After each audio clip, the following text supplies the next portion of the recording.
हरे कृष्णा, राधे राधे। माता लक्ष्मी की कृपा आप पे और आपके परिवार पे सदा सर्वदा बनी रहे। प्रिय भक्तजनों, आज हम सुनेंगे रविवार व्रत की विधि एवं कथा। विधि: सर्व मनोकामनाओं की पूर्ति हेतु रविवार का व्रत श्रेष्ठ है। इस व्रत की विधि इस प्रकार है। प्रातःकाल स्नान आदि से निवृत्त हो स्वच्छ वस्त्र धारण करें। शांत चित्त होकर परमात्मा का सिमरन करें। भोजन एक समय से अधिक नहीं करना चाहिए। भोजन तथा फलाहार सूर्य के प्रकाश रहते ही कर लेना उचित है। यदि निराहार रहने पर सूर्य छिप जाए तो दूसरे दिन सूर्य उदय होने के बाद अर्घ्य देने के बाद ही भोजन करें। व्रत के अंत में व्रत कथा सुननी चाहिए। व्रत के दिन नमकीन तेल युक्त भोजन कदापि ग्रहण न करें। इस व्रत के करने से मान सम्मान बढ़ता है और शत्रुओं का क्षय होता है। आँख की पीड़ा की अतिरिक्त अन्य सब पीड़ाएं दूर होती हैं। रविवार व्रत की कथा। एक बुढ़िया थी। उसका नियम था प्रति रविवार को सवेरे ही स्नान आदि करके घर को गोबर से लीप के फिर भोजन तैयार कर भगवान को भोग लगा स्वयं भोजन करती थी।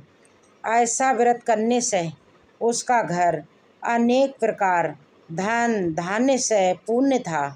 श्री हरि की कृपा से घर में किसी प्रकार का विघ्न या दुख नहीं था। सब प्रकार से घर में आनंद रहता था। इस तरह कुछ दिन बीत जाने पर उसकी एक पड़ोसन, जिसकी गौ का गोबर लाकर वो बुढ़िया लाया करती थी और घर को लीपा करती थी, वो विचार करने लगी, ये वृद्धा सर्वदा मेरी गौ का गोबर ले जाती है। इसलिए अपनी गौ को घर के भीतर बांधने लगी। बुढ़िया को गोबर ना मिलने से रविवार के दिन अपने घर को ना लीप सकी। इसलिए उसने ना तो भोजन बनाया, ना भगवान को भोग लगाया तथा स्वयं भी उसने भोजन नहीं किया। इस प्रकार उसने निराहार व्रत किया। रात्रि हो गई और वो भूखी सो गई। रात्रि में भगवान ने उसे स्वप्न में दर्शन दिया और भोजन ना बनाने की तथा भोग ना लगाने का कारण पूछा। वृद्धा ने गोबर न मिलने का कारण सुनाया। तब भगवान ने कहा कि माता, हम तुमको ऐसी गौ देते हैं जिससे सभी इच्छाएं पूर्ण होती हैं, क्योंकि तुम हमेशा रविवार को गौ के गोबर से लीप के भोजन बना के मेरा भोग लगा के खुद भोजन करती हो। इससे मैं खुश होकर तुमको वरदान देता हूँ। निर्धन को धन और बांझ स्त्रियों को पुत्र देके दुखों को दूर करता हूँ तथा अंत समय में मोक्ष देता हूँ। स्वप्न में ऐसा वरदान देके भगवान तो अंतर ध्यान हो गए और वृद्धा की आँख खुली तो वृद्धा देखती है कि आंगन में एक अति सुंदर गौ और बछड़ा बंधे हुए हैं। वह गाय को और बछड़े को देख के अति प्रसन्न हुई और उसको घर के बाहर बांध दिया और वहीं खाने को चारा डाल दिया।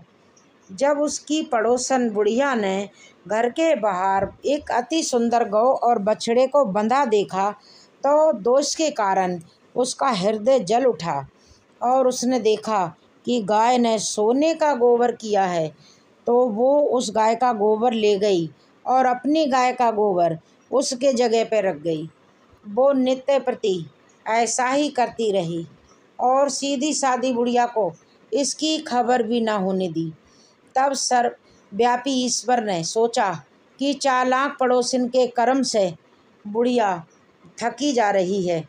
ये तो ईश्वर ने संध्या के समय अपनी माया से बड़ी जोर की आंधी चला दी। बुढ़िया ने अंधेरे के भय से अपनी गौ को भीतर बांध लिया। प्रातःकाल जब वृद्धा ने देखा कि गौ ने सोने का गोबर दिया है तो उसकी आश्चर्य की सीमा ना रही और वो प्रतिदिन गऊ को भीतर ही बांधने लगी।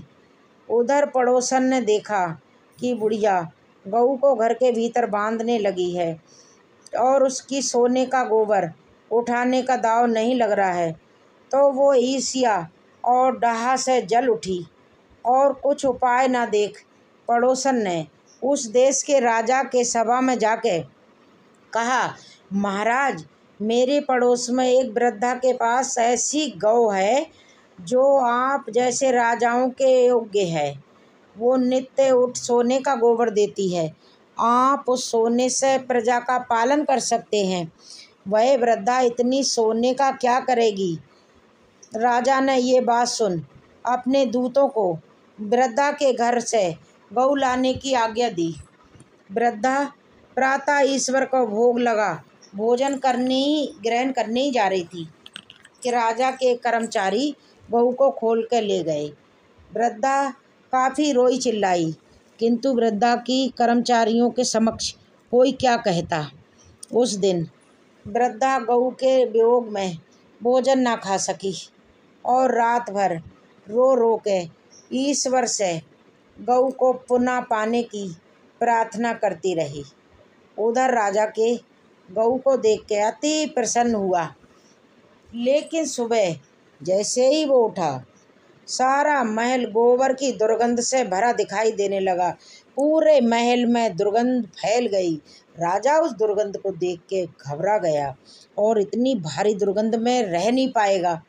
भगवान ने रात्रि में राजा को सपने में कहा कि हे राजा, गाय वृद्धा को लौटाने में ही तेरा भला है।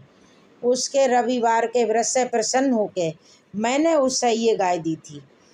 प्रातः होते ही राजा ने वृद्धा को बुलवा के बहुत सारा धन दिया और सम्मान सहित गऊ बछड़ा दोनों लौटा दिए। उसकी पड़ोसन दुष्ट बुढ़िया को बुला के उचित दंड दिया। इतना करने के बाद राजा के महल से गंदगी दूर हुई। उसी दिन से राजा ने नगरवासियों को आदेश दिया कि राज्य की तथा अपनी समस्त मनोकामनाओं की पूर्ति के लिए रविवार का व्रत करो। व्रत के करने से नगर के लोग सुखी जीवन व्यतीत करने लगे। कोई भी बीमारी तथा प्रकृति का प्रकोप उस नगर पर नहीं होता था। सारी प्रजा सुख से रहने लगी। राधे राधे।